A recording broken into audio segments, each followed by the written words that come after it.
They welcomed guests with love, but buried 43 in silence. That is the story of Millbrook Inn, a place where kindness turned into horror and faith became a mask for madness. In the quiet hills of Kentucky stood an inn run by two sisters, Evelyn and Margaret Cunningham. To the townspeople, they were angels of mercy.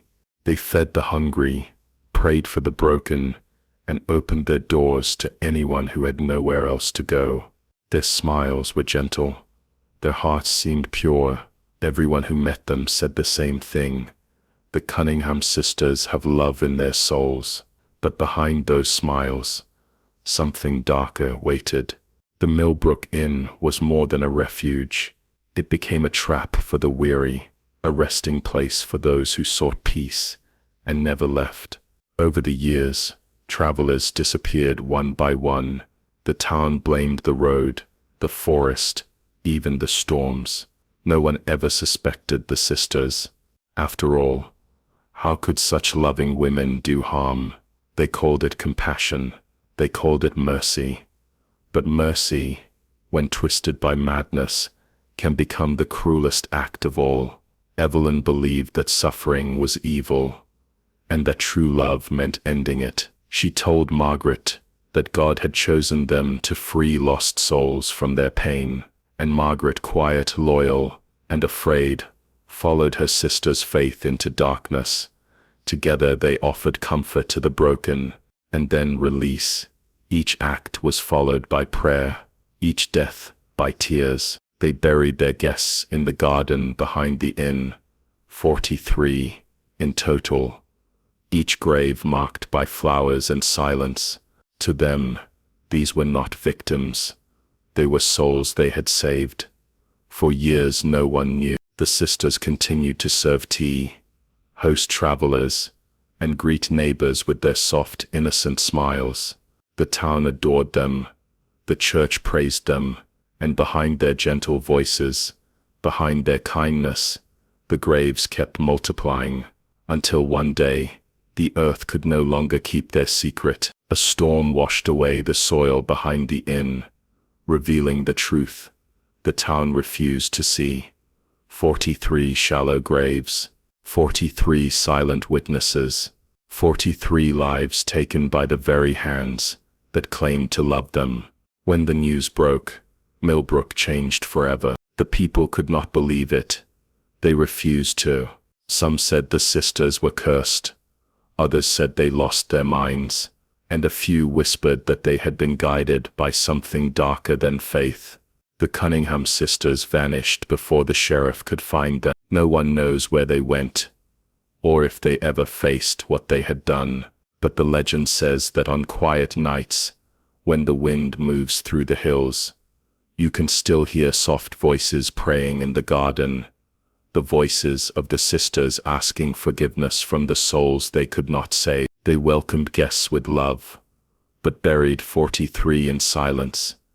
It's a story that reminds us how easily love can turn into obsession, and how even the kindest faces can hide the deepest darkness. The Millbrook Inn stands as a warning that mercy without understanding can destroy, and that faith without reason can kill. The past may be buried, but it never sleeps, and in places like Millbrook, it still whispers through the walls, waiting for someone to listen. Love turned to madness. It often begins so quietly, so beautifully, that no one sees the danger until it's too late. Love, by its very nature, consumes. It fills the heart, blinds the eyes, and drives the soul toward devotion. But when that devotion loses its balance, when care becomes control and tenderness becomes obsession, love no longer heals.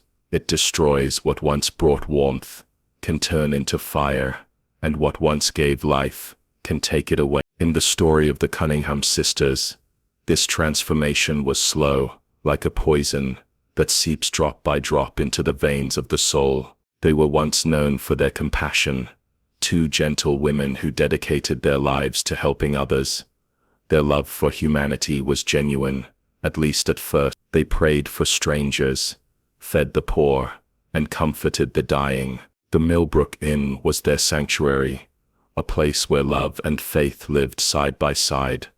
But the human heart is fragile, and sometimes even the purest intentions can twist into something unrecognizable. Evelyn Cunningham, the elder sister, carried a heart too soft for the world she lived in. She saw suffering everywhere: sick travelers, lonely widows, abandoned children, and it broke her spirit a little more each day. Her prayers became desperate. Her love turned into a burden, and one night, as she sat beside a dying guest who begged for peace, something inside her changed. She began to believe that real love wasn't just about easing pain, it was about ending it. She started to think that if she could help people escape their suffering, even through death, she would be offering them true mercy. It was a thought born from compassion, but nurtured by madness. Her younger sister, Margaret, adored Evelyn. She trusted her more than anyone in the world. When Evelyn spoke of visions and divine callings, Margaret listened. She didn't question her sister's beliefs, because she saw the light of love in her eyes, the same love that had always guided them. But what Margaret didn't realize was that the light she saw was already flickering into something dark. Love had become an obsession for Evelyn, a calling she could no longer separate from her faith or her sanity. And so the Millbrook Inn changed. The warm meals and prayers remained, but the air grew heavy. Travelers who arrived sick never left. Evelyn would stay up all night praying beside them, whispering words of comfort as she guided them into the next life. She believed she was saving their soul. Margaret, torn between love and fear, helped bury the bodies in silence, her hands trembling as the earth covered each secret. They told themselves it was an act of grace. They told themselves it was love. But love, when twisted by delusion, can justify anything. It can make evil feel righteous, and make murder feel merciful. Evelyn's madness wore the mask of love so well that even Margaret could not tell the difference anymore. Together, they created a world where pain and salvation meant the same thing. A world where the line between kindness and cruelty vanished completely. The townspeople continued to admire them. They saw only what they were meant to see: two devoted sisters, serving God and humanity. No one questioned the missing travelers, or the quiet sadness that seemed to hang over the inn. Love has a way of blinding not only those who feel it, but also those who witness it. People believed what they wanted to believe, and what they wanted was good. But goodness built on lies cannot last. Eventually, the truth clawed its way to the surface. The graves were found, 43 of them, hidden behind the inn beneath a garden that had once been filled with flowers. 43 lives ended by hands that claimed to love. 43 victims of compassion gone wrong. When the truth spread, the town recoiled in horror. How could two gentle women commit such acts? How could love become so cruel? The answers perhaps lie in the very nature of love itself. When love grows too strong, too consuming, it becomes a hunger. It seeks to control, to possess, to save, even when salvation means destruction. Evelyn's love for others was so powerful that it devoured her reason. Margaret's love for Evelyn was so blind that it made her complicit. Together, their love became their curse. Love turned to madness is not just the story of two sisters. It is the story of the human heart. We all want to protect the people we care about, to ease their suffering, to hold them so tightly that nothing can hurt them. But in doing so, we sometimes forget that love cannot fix everything. It cannot erase pain, nor can it save every soul. When we try to force love to do the impossible, it breaks us. It bends our thoughts, our morals, our very sense of right and wrong. That is what happened in Millbrook. Love lost its boundaries, compassion lost its clarity, and in the end, the sisters lost themselves. Some say that the Cunningham sisters didn't flee when their secret was discovered, that they simply disappeared, as if swallowed by the very sorrow they create. Others claim their ghosts still linger, wandering the halls of the inn, whispering prayers of repentance to the souls they believed they saved. Whether or not that's true, one thing remains certain: the legacy of their love still haunts Millbrook. It's a story that forces us to look inward and ask, How far would we go in the name of love? Would we forgive anything? Would we destroy ourselves to save another? Would we lose sight of right and wrong just to keep someone close? These are questions that have no easy answers, because love is both the greatest and most dangerous force within us. When it stays pure, it can heal the deepest wounds, but when it warps, when fear, control, or guilt seep into it, it becomes something else entirely. It becomes obsession. It becomes chaos. It becomes madness wearing the mask of tenderness. Love turned to madness is not a myth or a legend. It happens in the quiet corners of every heart that loves too much, that fears too deeply, that cannot let go. The story of the Cunningham sisters is a chilling reminder that even the most beautiful emotions can lead to the darkest ends if we lose sight of balance and truth. Because when love becomes madness, it doesn't just destroy those we care for, it consumes the very soul of the one who loved. And once that line is crossed, there is no way back. Faith can blind the heart. It begins as light, a guiding force that helps us see the good in a world filled with pain. Faith gives hope when everything else fails. It whispers that there is meaning behind our suffering, that love and truth will prevail, that there is something greater watching over us. But when that faith becomes too strong, when it grows without question or reason, it stops guiding and starts control. It no longer opens our eyes, it closes them. It no longer frees the soul, it chains it. Faith can be the most beautiful thing in the world, but when it blinds the heart, it becomes the most dangerous. In the quiet hills of Millbrook, the Cunningham sisters believed they were chosen by God. They believed that every act of mercy they performed, every prayer they whispered, was part of a divine plan. Their faith was their identity, their reason to live. But faith without balance, without reflection, can twist the mind. What begins as trust in God can turn into obsession, and that's what happened to them. Evelyn Cunningham was the first to change. Her belief in God was absolute, unyielding, unquestioned. When she saw suffering, she could not accept it as part of life. She began to believe that her purpose was to end pain, to bring peace to those who could no longer bear the weight of living. Her prayers turned darker, her words more desperate. She convinced herself that she could hear God's voice telling her what to do. Her faith stopped being a comfort. It became a command. Margaret, the younger sister, followed her. She was gentler, quieter, filled with devotion not only to God, but to Evelyn herself. She believed in her sister's visions, believed that Evelyn was chosen to do something holy. Margaret's faith in her sister blinded her just as much as Evelyn's faith in God blinded her. Together, they became trapped in a world of delusion, where compassion and destruction were indistinguishable. It was faith that led them to open their doors to travelers and offer them comfort. It was faith that made them believe their prayers were saving souls, and it was faith that allowed them to bury 43 people behind the walls of their inn, convinced that each act was divine mercy. They did not see themselves as murderers. They saw themselves as instruments of heaven. That is the cruelest truth about faith when it blinds. It can make the worst sins feel sacred.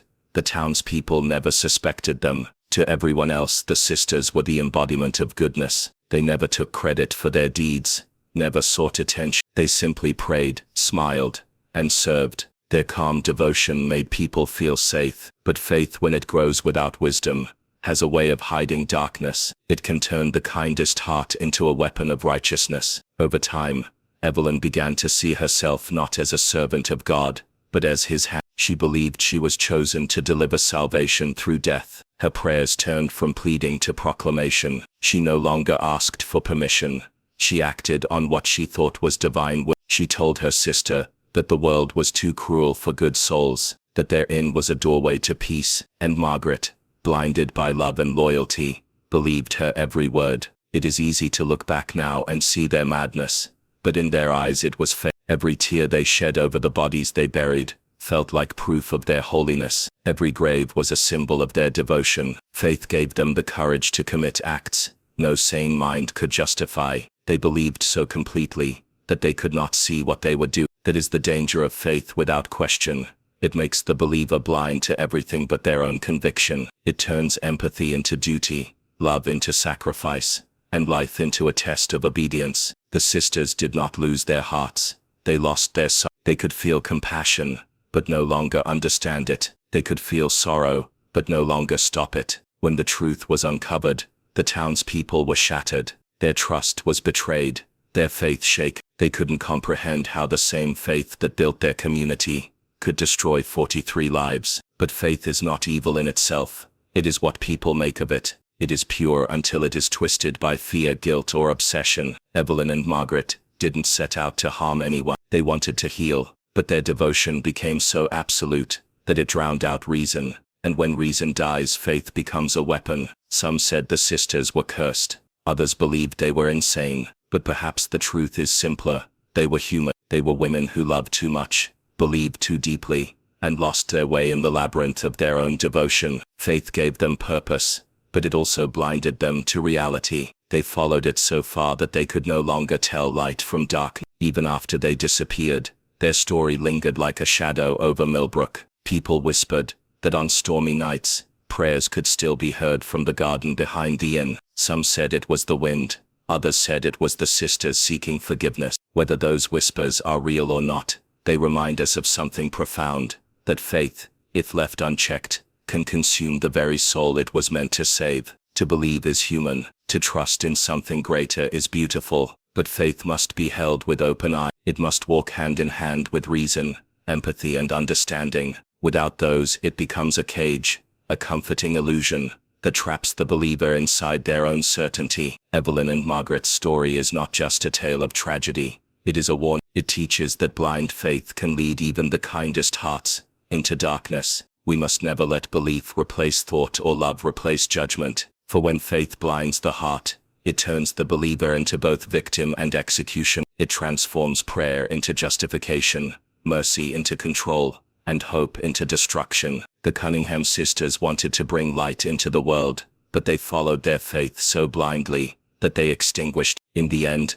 their legacy is a mirror, a reflection of what can happen when devotion loses balance. Faith can lift us higher than we ever dreamed, but it can also lead us into the abyss if we stop asking questions. The sisters' tragedy reminds us that even the holiest intentions can lead to horror when the heart sees only what it wants to believe. Faith can heal, but it can also blind. It can unite, but it can also destroy it. And when it blinds the heart, love, mercy, and reason are the first to disappear, leaving only silence, sorrow, and the echoes of prayers that were never meant to be answered. 43 silent witnesses, 43 lives that began with hope and ended in darkness. Beneath the cold soil behind the Millbrook Inn, they rest unmarked, unmourned, and mostly forgotten. Yet silence has a way of speaking to those who listen. The wind that passes through the trees whispers their stories, and the earth itself seems to sigh with the weight of what happened there. These 43 souls were travelers, wanderers, people who came seeking shelter, not knowing that the place they entered was a doorway between mercy and madness. The Millbrook Inn once stood as a beacon of kindness in a lonely corner of Kentucky. It was run by two sisters, Evelyn and Margaret Cunningham, women of deep faith and gentle hearts. To the world, they were saints. They welcomed strangers, prayed for the sick, and gave comfort to the broken. No one in town ever suspected that the inn's warmth hid something cold and unspeakable beneath it. For years, travelers came and went, or so it seemed. But behind the inn, beneath the earth, a quiet cemetery was growing. Each grave told a story without words. Some belonged to the sick who begged for relief, some to the lost who sought a place to rest, others to the lonely who had no one left to remember their names. The sisters believed they were doing God's work. Evelyn, the elder, was the first to blur the line between compassion and cruelty. She convinced herself that pain was evil, and that the kindest act was to end it. She prayed over her victims, whispered to them about peace and eternity, and then delivered that peace with her own trembling hands. Margaret helped her bury them, her faith too blind to see the horror in what they were doing. They did not see 43 victims. They saw 43 souls released from suffering. They believed that every grave was a monument to divine mercy. The flowers they planted above the bodies were symbols of peace, not guilt. But the earth does not forget. Every act leaves an echo, and every soul leaves a shadow. Though their voices were silenced, the 43 witnesses remained, silent but present, their memory rooted in the soil that held them. When the truth finally came to light, the town could not believe it. The sisters had disappeared by then, leaving only the inn and the graves behind. A storm had washed away the top layer of earth, revealing bones where there should have been flowers. The discovery turned faith into fear, trust into suspicion. Those who had once praised the sisters now spoke their names with trembling lips. They could not reconcile the women they had loved with the monsters the truth revealed. The graves were shallow, hastily dug, as if the sisters could not bear to linger after each act. Yet they were treated with care, each body laid gently, hands folded, faces turned toward heaven. That was perhaps the most chilling detail of all. These were not murders born of rage or greed. They were acts of devotion twisted by delusion. Love had become a weapon, faith had become blindness, and the result was 43 silent witnesses to the darkness that can grow in even the kindest hearts. Even now, the sight of the Millbrook Inn carries an unsettling stillness. Locals say that no birds sing near the old property, that the air feels colder there, heavier somehow. Some visitors claim to feel a presence watching them from the empty windows. Others hear faint whispers when the wind moves through the grass. They say the whispers aren't angry, they're mournful, as if the souls buried there are still searching for peace they were promised but never found. The story of the 43 silent witnesses is not just about death, it's about silence itself. Silence from those who could have questioned but didn't. Silence from a town that saw the sisters' strange behavior but chose to look away. Silence from Margaret, who followed Evelyn's madness out of love and fear. Every act of silence added another grave behind that inn. Evil rarely announces itself with noise. It grows quietly, feeding on devotion, secrecy, and trust. In the years that followed, the inn decayed, but its legend did not. Travelers avoided Millbrook, afraid of what might linger there. The people tried to move on, to bury the shame along with the dead, but the story of the 43 never faded. It became a ghost tale told around fires and whispered to children as a warning about blind faith and misplaced trust. Yet beneath the legend lies something deeper, a reflection of humanity itself. Those 43 graves are a mirror to the world. They remind us how easily kindness can be twisted, how quickly love can turn into control, and how silence can become complicity. The sisters believed they were acting out of mercy, but mercy without wisdom is cruelty disguised as care. They believed they were following God, but in truth, they were only following their own brokenness. The witnesses they left behind, those 43 souls, stand as proof that intentions do not erase consequences. When night falls on the ruins of Millbrook, the air feels thick with memory. The moonlight catches on the edges of cracked stones and overgrown grass, and for a moment, you can almost imagine the lives that ended there, the prayers whispered, the final breaths taken, the misguided mercy delivered by trembling hands. They were mothers, travelers, strangers, each with a story that ended in silence. They cannot speak now, but their story continues to echo through time. It's said that when you stand near the old inn and listen long enough, you can feel something, not fear, but sorrow. It's the sorrow of those who were promised peace and found only death. It's the sorrow of two women who thought they were saving souls but instead destroyed their own. And it's the sorrow of a town that learned too late that love and faith, when blinded by conviction, can become as deadly as hate. 43 silent witnesses. They do not cry out or accuse. They simply remain, buried beneath the earth, their presence eternal. Their silence speaks louder than words ever could. It warns that every action, no matter how well-intentioned, leaves a mark. It reminds us that good and evil are not always separate. They often grow from the same root. The Millbrook Inn is gone now, but the story lingers. Time may erase the building, but not the memory. The 43 silent witnesses will never rise, never speak, but they do not need to. Their silence is enough. It tells the story of love, twisted by faith, of mercy turned into death, of a town that trusted too much and questioned too little. It tells us that silence, too, can be deadly, that sometimes the quietest places hold the loudest truths, and so the wind still moves through Millbrook, carrying the voices of the lost. If you ever find yourself there, standing beneath the old trees and feeling the weight of unseen eyes, remember them, the 43 who came seeking kindness and found only sorrow. Their silence is their testimony, their graves their words. They are the witnesses history tried to bury, but the earth itself refused to forget. The mask of innocence is one of the most deceptive things in the world. It hides behind gentle smiles, soft voices, and kind gestures. It convinces the world that everything is pure, that everything is safe, but beneath that calm surface can lie secrets too dark to imagine. The most dangerous people are not always the ones who shout, who rage, or who show their cruelty openly. Sometimes they are the ones who seem most gentle, the ones whose kindness feels too perfect, whose goodness seems untouchable. The mask of innocence can be a shield, but it can also be a weapon. In the quiet town of Millbrook, the Cunningham sisters wore that mask better than anyone. To the people who knew them, Evelyn and Margaret were angels. They were polite, devout, and endlessly generous. They ran the Millbrook Inn with warmth and grace, offering a safe haven to travelers who had nowhere else to go. No one who met them could imagine malice in their hearts. They spoke softly, prayed daily, and carried an air of peace wherever they went. But peace, as it turned out, was only the surface. Behind their smiles, a darkness was growing. Evelyn, the elder sister, had a deep sense of duty to God. She believed in mercy, in forgiveness, in easing the suffering of others. But somewhere along the way, her faith took a darker turn. She began to believe that the world was full of pain too great to bear, and that perhaps the only true mercy was to end it. Her prayers became whispers of something dangerous. Yet to everyone around her, she remained the same calm, kind woman they had always known. Her eyes were soft, her words gentle, but behind them was a conviction that had turned to madness. Margaret followed Evelyn in everything. Her love for her sister blinded her to the truth. She saw the same kindness in Evelyn that everyone else did, never realizing that it had changed. When Evelyn spoke of divine guidance, Margaret believed her. She didn't see the mask slipping, didn't see how love and faith were being twisted into something unrecognizable. Together they continued to greet travelers with smiles, to offer them food and prayer. No one ever questioned them, because who would suspect the kind-hearted sisters of Millbrook? The mask of innocence protected them. It was their greatest disguise. When people disappeared near the inn, no one connected it to the sisters. The town trusted them too deeply, loved them too much. They believed in the illusion of goodness they saw every day. That's the power of the mask. It doesn't just fool others, it makes them want to believe. People prefer comfort to truth. They would rather hold on to the image of purity than face the darkness behind it. Behind closed doors, the sisters' prayers turned to rituals. Each death was marked with devotion. Evelyn believed she was freeing the weary from their pain, guiding them into peace. Margaret helped her, trembling but obedient.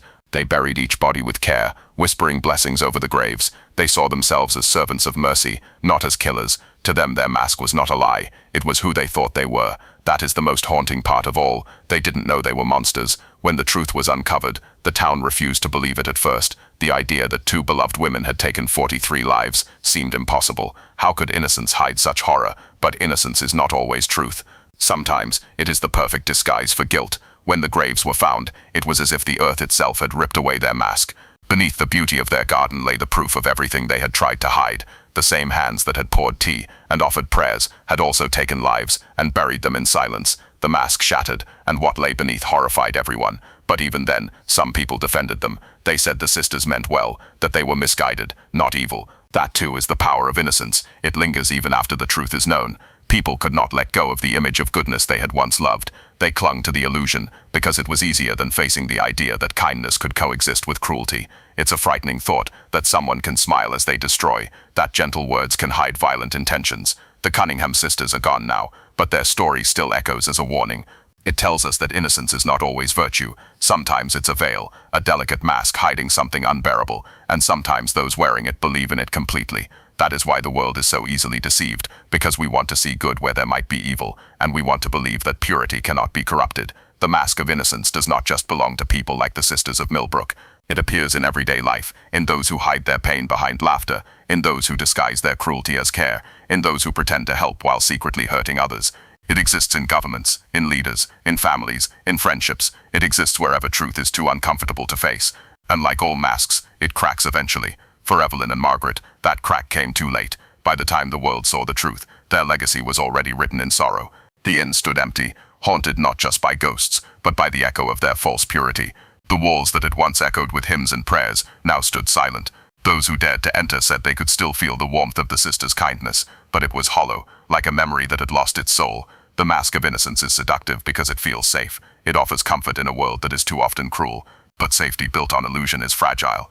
It only takes one truth, one moment of revelation to tear it apart. When that happens, what's revealed can never be unseen. The story of the Cunningham sisters reminds us that the brightest light can cast the darkest shadow. Innocence, when used to hide evil, becomes a kind of evil itself.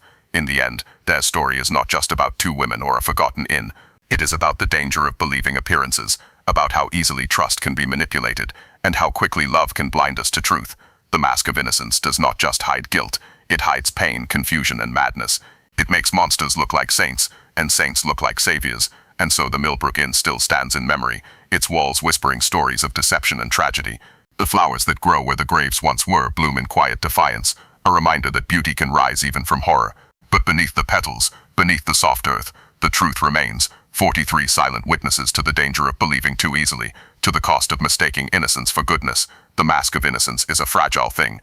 It can protect, it can comfort, but it can also deceive. When it breaks, it reveals what was always there, the truth we were too afraid to see. And once that truth comes to light, no mask, no matter how kind, gentle, or pure, can ever hide it again. The past never sleeps. It lingers in the corners of our lives, in forgotten letters, in old photographs, in the silent spaces of memory. It is not gone. It simply waits.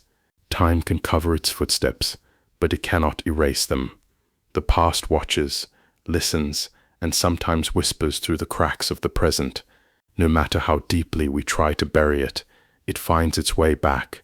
It reminds us that what we've done, what we've seen, and what we've lost never truly leaves us. It merely hides until the right moment to resurface. In the town of Millbrook, the past was buried beneath the soil of an old inn. The Cunningham sisters had long been laid to rest, their story silenced by time and shame. The townspeople had moved on, or so they told themselves. The inn became a ruin, its windows broken, its walls scarred by years of weather and neglect. But still no one could bring themselves to tear it down. Perhaps they feared what might be uncovered beneath it.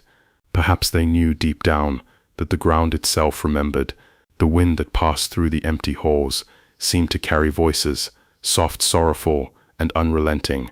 Those who ventured near the ruins spoke of cold air, of flickering candlelight where there should be none, and of the faint hum of hymns long forgotten. Time, they say, heals all wounds.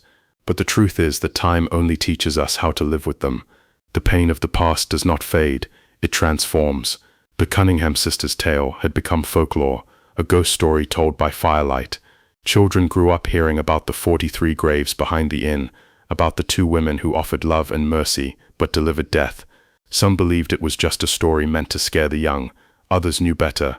The earth does not lie, and the 43 markers behind the inn were proof that something terrible had happened there.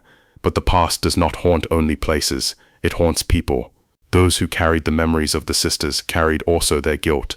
The town's elders, those who had once dined with Evelyn and Margaret, still remembered their smiles, their prayers, their kindness. They had suspected nothing, and when the truth came out, their silence was deafening. The shame of believing in the innocent, of trusting evil disguised as grace, never left them. They tried to rebuild their town, their faith, their sense of safety. But the past had marked them all. It was in the way they looked away when the inn was mentioned, in the tremble of their voices when they prayed for forgiveness. Every generation inherited that unease. Even those who were born long after the tragedy felt it. The stories became part of Millbrook's identity. The inn stood as a reminder that evil can wear the face of kindness, that love can twist into destruction.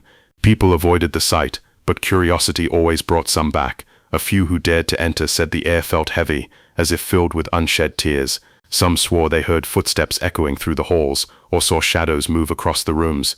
Others said they heard a woman's voice praying softly, pleading for peace. Whether or not the sisters' spirits remained, something did. Perhaps it was not ghosts but memory itself, so strong, so unresolved, that it became its own kind of haunting. The past doesn't always return as specters or visions. Sometimes it returns through emotion, through guilt, through the quiet ache of knowing that something was left undone. The people of Millbrook could not forget, because forgetting would mean forgiving, and forgiveness was too heavy a price to pay for 43 lost souls. The past never sleeps because it demands to be seen, to be acknowledged. Every hidden truth eventually claws its way to the surface. For years the town tried to cover the story, to treat it as legend, to dismiss the sisters as misunderstood rather than monstrous. But truth does not die with those who try to bury it. It lingers in diaries, in letters, in the whispered confessions of those who knew too much. It waits for the moment when someone dares to look closer. And when that moment comes, the past awakens, not to harm but to remind. When historians came to study the ruins of the Millbrook Inn decades later, they found remnants that chilled them: old rosaries, faded prayer books, small crosses carved into the floorboards. Every object carried a trace of the people who had once lived and died there. It was as if the building itself had absorbed their pain, their prayers, their despair. Some of the graves bore names, others were unmarked.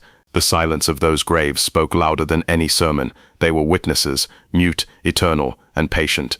The past had been sleeping underfoot, but when disturbed, it opened its eyes once more. There is a strange comfort in believing that time separates us from tragedy, that distance can protect us. But the truth is that the past shapes us more than we realize. The story of the Cunningham sisters became a warning that spread beyond Millbrook. It was told in newspapers, in documentaries, in whispers across towns that never even knew them. Each retelling kept the memory alive, giving it new life, new meaning. The sisters became symbols of misguided faith, of love corrupted by delusion. The town became a place of pilgrimage for those fascinated by the macabre, but for those who lived there, it was not fascination, it was sorrow. The past never sleeps because it is part of who we are. Every mistake, every loss, every act of cruelty leaves an imprint. We can move forward, but we carry the weight of what came before. The people of Millbrook learned to live with their history, not by denying it, but by remembering it differently. They built a memorial, not to honor the sisters, but to honor the victims, to give peace to the 43 who had none in life. They planted trees near the graves, letting the roots intertwine with the earth that once held secrets. In time, the inn's ruins became part of the landscape, reclaimed by nature, softened by the passage of seasons. Yet even as the flowers bloomed and the wind grew gentle, the story remained. Visitors still say that when the moon is full, the air around the old inn feels charged, alive with memory. Some claim to hear the faint sound of hymns, others feel a deep sadness that has no source. Perhaps it is imagination, or perhaps it is the past reminding us that it cannot be erased. The soil remembers, the walls remember, and so do the hearts of those who still speak of it. The past never sleeps because it is not dead. It is alive in every story we tell, every scar we bear, every silence that follows a tragedy. It doesn't haunt us to torment us, but to teach us. The story of Millbrook is not just about the Cunningham sisters or the 43 souls they buried. It is about humanity's struggle to face its own darkness. It reminds us that no matter how far we run, the echoes of what we've done will always find us. Time can fade faces, crumble buildings, and erase names, but it cannot silence truth. The past waits patiently, breathing beneath the surface, ready to awaken the moment we pretend it is gone. Because in the end, the past never sleeps, it simply watches and remembers. A legacy written in sorrow is one that no one intends to leave behind, yet some stories are etched into history, not by glory, but by grief. The tale of the Cunningham sisters and the Millbrook Inn is one such legacy, a story that began with kindness and ended in tragedy. It reminds us that even the most beautiful intentions can be twisted by pain, that even love can become a curse when consumed by obsession. Their legacy was not built by fame or fortune, but carved into the earth itself. 43 graves hidden behind an inn that once offered warmth, prayer, and peace. Evelyn and Margaret Cunningham were not born cruel. They were raised in a home that valued faith, charity, and discipline. Their parents taught them that the world was filled with suffering, and it was a person's duty to ease that pain wherever possible. When they inherited the Millbrook Inn after their parents' death, they vowed to make it a sanctuary for travelers and the lost. People came from nearby towns to rest there, to find food, comfort, and prayer. The sisters welcomed everyone with open arms. Their voices were soft, their smiles serene. To anyone passing through Millbrook, the inn felt like a place of light in a dark world, but behind that light was a growing shadow. Evelyn, the elder sister, carried the weight of her faith heavily. She believed she had a divine purpose, that she was chosen to relieve others of their suffering. Margaret, gentle and loyal, followed her without question. Together they began to see pain not as something to heal, but something to end. It started with one traveler, a man broken by war, weary of life. He had come seeking rest, confessing to Evelyn that he prayed every night for God to take him away. That night, Evelyn believed she heard an answer. She sat beside him, prayed for his peace, and the next morning he was gone. His body was buried behind the inn, with flowers and blessings. She told herself it was mercy. She told herself it was love. From that night forward, the line between faith and madness began to blur. Every lost soul that entered the inn became a test of Evelyn's conviction. She believed she was offering salvation, sparing them from the cruelty of life. Margaret tried to resist, but her devotion to her sister overpowered her doubt. She buried the bodies, whispered the prayers, and convinced herself that they were doing God's work. One by one, 43 guests found their final rest behind the Millbrook Inn. When the townspeople began to notice travelers vanishing, suspicion fell everywhere but on the sisters. Their kindness was untouchable, their reputation saintly. The mask of goodness protected them, and their gentle nature made it impossible for anyone to imagine them capable of harm. But secrets never stay buried forever. It was a young boy, an orphan who had once lived at the inn, who finally uncovered the truth. While tending the garden, he stumbled upon the shallow remains of one of the graves. Soon, the earth gave up its silence, and the truth poured out like blood from a wound. The discovery shook Millbrook to its core. The townspeople who had adored the sisters could not comprehend the horror beneath their feet. The graves were unearthed one by one, each body wrapped carefully, buried as if in reverence.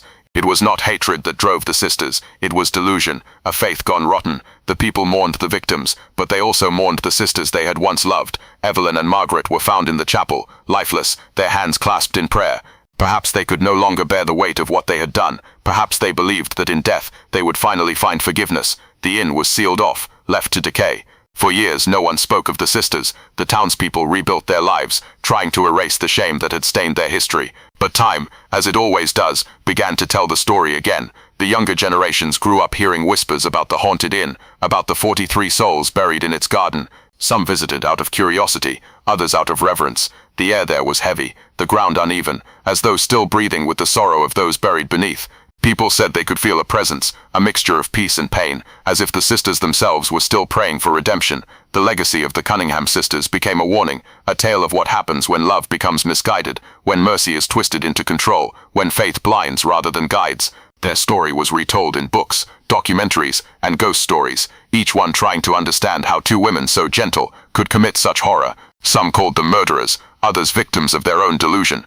The truth perhaps lies somewhere in between. They believed they were saving souls, but in the end they only condemned themselves.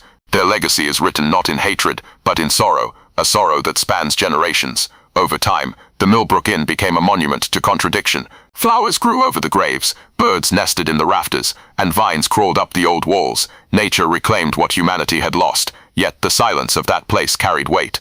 The locals avoided it, not out of fear, but out of respect. The past had written itself into the land, and no one could erase it. Some tried to buy the property, to rebuild the inn, but each attempt failed. Workers reported strange sounds, sudden chills, tools disappearing overnight. They said it felt like the house did not want to be touched, as if it wanted to remain a memorial to the pain it once held. Years later, historians would uncover the sisters' letters, pages filled with prayers, guilt, and pleas for understanding. In their final days, they wrote not of justification, but of sorrow. They asked God to forgive them, not for killing, but for misunderstanding his will. Those letters became the last piece of their story, a glimpse into their hearts. They were not monsters in their own eyes. They were lost souls who mistook destruction for devotion. A legacy written in sorrow teaches us that the human heart is fragile. It shows how easily compassion can warp when pain is left unhealed, and how even the most devout intentions can lead to ruin. The Cunningham sisters wanted to bring peace to others, but instead created generations of grief. And yet, even in their darkness, their story serves a purpose. It reminds us to question blind faith, to see beyond appearances, and to recognize that love, when consumed by control or fear, can destroy more than it saves. Today, the Millbrook Inn stands in ruins, but its story lives on. Tourists still come, some in search of ghosts, others in search of truth. They walk through the broken halls and feel the weight of history pressing against them. They read the names of the lost and whisper prayers for peace. And as they leave, many feel something else, a strange calm, as if the land itself is finally beginning to heal. The sorrow remains, but it is no longer a curse. It is a memory, because that is what legacy truly is, not the things we build, but the emotions we leave behind. The Cunningham sisters left behind a lesson carved in grief, a story that forces us to look deeper into what it means to be human. Their legacy will always be written in sorrow, but in that sorrow lies truth, and in truth lies the faintest chance of redemption.